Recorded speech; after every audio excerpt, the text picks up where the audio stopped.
7 দফা দাবি আদায়ের লক্ষ্যে রাজধানীর সরহাদ্দি উদ্যানে জামায়াতে ইসলামের জাতীয় সমাবেশে লাখ লাখ মানুষের ঢল নেমেছে। দেশের ইতিহাসে প্রথমবারের মতো এককভাবে এই উদ্যানে সমাবেশ করছে দলটি। দুপুর 2টায় সমাবেশ শুরু হওয়ার কথা থাকলেও সকাল থেকে দেশের বিভিন্ন অঞ্চল থেকে দলে দলে নেতাকর্মী আসতে শুরু করে। বেলা বাড়ার সাথে সাথে জনসমাগম আরও বাড়তে থাকে। উদ্যান ছড়িয়ে আশেপাশের সড়ক পর্যন্ত বিস্তৃত হয় নেতাকর্মীদের উপস্থিতি। দাড়িপাল্লায় স্লোগান দিতে দিতে হাজারো নেতাকর্মী মিছিল নিয়ে প্রবেশ করে সমাবেশ স্থলে। মাথায় জেলার নাম, কপালে জামাতের লোগো আর গেঞ্জি ও পাঞ্জাবি পরে অনেকেই আসছেন দেশের বিভিন্ন প্রান্ত থেকে। গেঞ্জিতে লেখা তারুণ্যের প্রথম ভোট চাঁদাবাজির বিপক্ষে হোক এবং দাড়িপাল্লায় ভোট দিন। জুলাই গণহত্যার বিচার, নির্বাচনে লেভেল প্লেইং ফিল্ড, মৌলিক সংস্কার সহ 7 দফা দাবি আদায়ে এই জাতীয় সমাবেশ দলটির জন্য বেশ গুরুত্ব বহন করছে বলে মনে করেন দলটির নেতাকর্মীরা।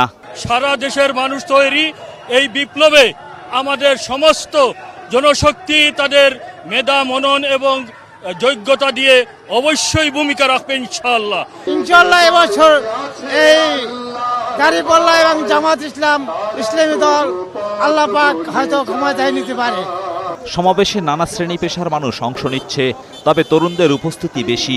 এ সময় বৈষম্যহীন বাংলাদেশ গড়ার দাবি জানান এর কর্মী সমর্থকরা। পেশিবাদের বিচারটা স্বচ্ছভাবে হোক, আমরা এগুলো চাচ্ছি। জুলাইয়ের চেতনাকে লালন করে সকল ষড়যন্ত্রকারীদের আইনের আওতায় এনে দৃষ্টান্তমূলক শাস্তি দিয়ে বাংলাদেশে একটি স্থিতিশীল পরিবেশ সৃষ্টি করা। ফ্যাসিবাদের দোসররা এখনো মাথা চাড়া দিচ্ছে। এ সময় সবার ঐক্যের প্রয়োজনের কথাও বলেন তারা। বাংলাদেশে চাঁদাবাজ মুক্ত, সন্ত্রাস মুক্ত যে দল থাকবে, ইসলামিক দল, বাংলাদেশ জামাত ইসলামী বা চরমোনাই হেফাজত, যা ইসলামিক দলগুলো আছে তারা ঐক্যমত হবে। আমরা বাংলাদেশে একটা ইসলামী সমাজ, সুষ্ঠু, সাম্য এবং শান্তিপূর্ণ একটি সমাজ করতে চাই। জামায়াতের কর্মীরা জানান 7 দফা দাবি আদায়ের লক্ষ্যে সমাবেশে যোগ দিচ্ছেন। করণীয় সম্পর্কে দলের শীর্ষ নেতাদের দিক নির্দেশনাও শুনবেন তারা। আমাদের 7টা দাবি আছে, ওটা 7টা দাবি আমাদের আমির সাহেব সমাবেশে এটা জানিয়ে দিবেন সবাইকে। জামায়াত ইসলামের জাতীয় সমাবেশে ফ্যাসিবাদ বিরোধী সব রাজনৈতিক দলকে আমন্ত্রণ জানানো হয়েছে।